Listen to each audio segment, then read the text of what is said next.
दोस्तों एक बहुत ही महत्वपूर्ण जानकारी है तो आपको मैं देने का प्रयास करता हूँ। कई बार क्या होता है कि ये जो सेटिंग है ना ये सही नहीं होता और ये दाब नहीं लग पाता। ये दाब है ना अपन कितना भी करें ऐसे तो मतलब ऊपर नहीं आ पाती है।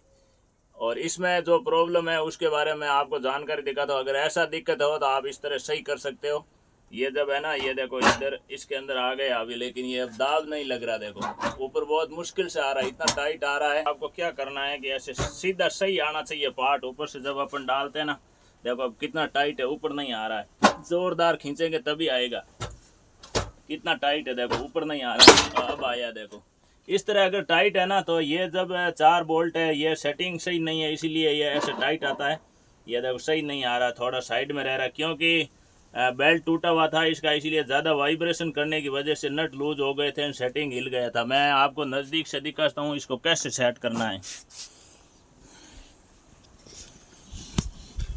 आपको बिल्कुल नज़दीक से दिखा देता हूँ और इसको कैसे सेटिंग करना है। ये बेरिंग के अंदर सापट सही आना चाहिए सीधा, तभी मतलब ये सही हो पाएगा। नहीं तो क्या है कि ये बहुत ज़्यादा प्रॉब्लम करता है और दाब नहीं लग पाता। आप पूरा देखना, मैं आपको कोशिश करता हूँ कि ये देखिए आप अंदर पड़ा है, ये बिल्कुल अंदर नहीं जा रहा। देखो ये अब आया है तो टाइट हो जाएगा ऐसे। तो आपको इस नट को लूज कर लेना है। पहले 4 नट लगे हुए हैं, इन चारों को पहले ऐसे नॉर्मली लूज कर लेना है। लूज करके इसका जहाँ सेटिंग मांग रहा है ये वहाँ पर इसको सेटिंग लेके रखना, तभी ये मतलब सही हो पाएगा और दाब आसानी से लग पाएगी। काफ़ी सारी चक्कियों में ये दिक्कत आती है, जब ये सेटिंग सही नहीं होता है ना बहुत ज़्यादा प्रॉब्लम होती है, क्योंकि दाब भी नहीं लगता और पार्ट भी अच्छी तरह से घूम नहीं पाता है।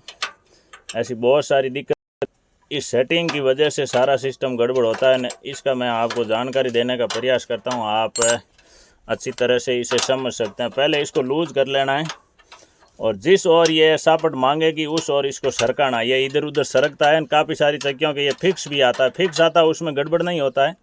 ये सरकने वाला कोई सिस्टम हो तो उसको इधर उधर अपन सरका सकते हैं। इस तरह आपको ऊपर कर लेना है और फिर ये सापट सीधा ऐसे डालना है, जहाँ मांग रहा है वहाँ इसको सरका लेना है। थोड़ा ये इधर की तरफ मांग रहा है तो अपने को ऐसे हल्का चोट देना है। ये देखो ऐसे सरक जाएगा। आप जहाँ भी सरकाना चाहोगे उस हिसाब से सरक जाएगा। ये अंदर आराम से आना चाहिए। देखिए ये आ गया, देखो बिल्कुल एकदम हल्का घूम रहा है। इस तरह मतलब इसका सेटिंग सही होना बहुत ज़रूरी है। और ये देखो कितना सरल आ रहा है, पहले नहीं निकल रहा था और अब देखो कितना आराम से निकल रहा है।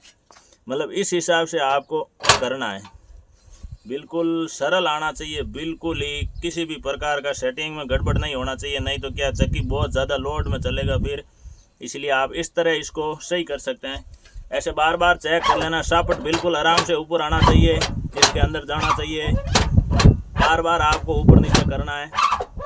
ऐसे जब सही होगा तो सापट आराम से भी आएगा और बाहर भी आराम से निकलेगा, तभी आप समझ लेना कि सही है। बिल्कुल अब सही है। इस जगह पर इसका सेटिंग रहेगा तभी ये सही रहेगी।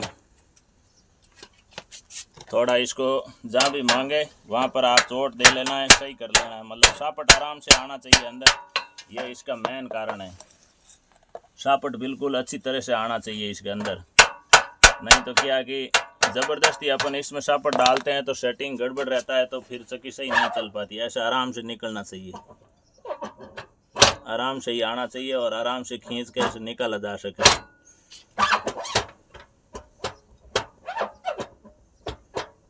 ऐसे होना चाहिए, बिल्कुल सरल है एकदम सीधा। इस तरह आपको सेटिंग को सही करना है। जब सेटिंग सही होगा तब चक्की अच्छी तरह से चल पाएगी।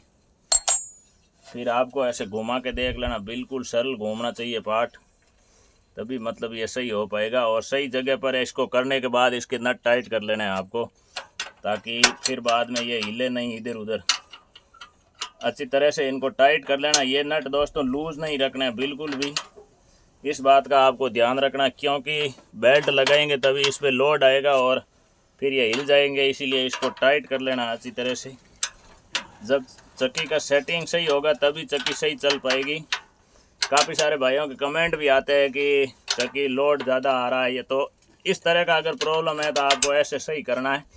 ताकि अगर सेटिंग गड़बड़ है उसकी वजह से अगर लोड आ रहा है तो आप ऐसे करोगे तो उसका ये सही हो जाएगा। और नटों को अच्छी तरह से दोस्तों टाइट कर लेना है ताकि लूज़ ना रहे नट अगर लूज़ रहते हैं तो फिर बाद में सेटिंग वापस गड़बड़ हो जाता है। इसीलिए अच्छी तरह से आपको इसको टाइट कर लेना है पूरा खींच के। कोई भी चारों बोल्टों में से एक भी बोल्ट लूज़ नहीं रहना चाहिए भाइयों। अच्छी तरह से इसको टाइट कर लेना है ताकि ये लूज़ ना रहे। लूज़ रहेगा तो फिर बाद में ये हिलक जाएगा और फिर अच्छा नहीं, वापस ये गड़बड़ हो जाएगा। इसीलिए नटों को अच्छी तरह से इसको टाइट कर लेना है, पूरा टाइट कर लेना। बाद में एक बार और चेक कर लेना है। बिल्कुल आराम से निकल रही है सापट और आराम से अंदर जा रही है। इस तरह आपको चेक कर लेना है। ये सेटिंग ऐसे सही होगा तभी मतलब ये सही हो पाएगी। ऐसे एकदम सरल घूमना चाहिए, बिल्कुल हल्का, तभी मतलब ये सही हो पाएगा। ऐसे घूमना चाहिए पार्ट दोस्तों, बिल्कुल कितना हल्का घूम रहा आप देखिए। एक बार मैं घुमा के बताता हूँ आपको। बिल्कुल ऐसे घूमना चाहिए। अब जब ऐसे घूमता है बिल्कुल हल्का पार्ट तभी यह सेटिंग सही होता है और चक्की पर लोड भी कम आता है और मोटर भी गर्म नहीं हो पाती है। सही सेटिंग होगा तभी चक्की सही चलेगा दोस्तों और आटा भी तेज़ निकलेगी। जानकारी कैसा लगा आपको? जानकारी अच्छा लगा हो तो वीडियो को ज़्यादा से ज़्यादा शेयर करना दोस्तों, ताकि सभी भाई दोस्तों के पास जानकारी पहुंच जाए और वो भी अपने चक्की को अच्छी तरह से सही कर सके। और आप कमेंट ज़रूर करना और वीडियो को शेयर करना मेरे भाइयों, ताकि सभी के पास जानकारी पहुंच जाए। और पेज को फॉलो नहीं किया तो आप फॉलो कर लेना, ताकि आपको आटा चक्की रिपेयरिंग संबंधित जानकारी लगातार इस पेज पर आपको मिलती रहेगी। वीडियो शेयर ज़रूर करना दोस्तों।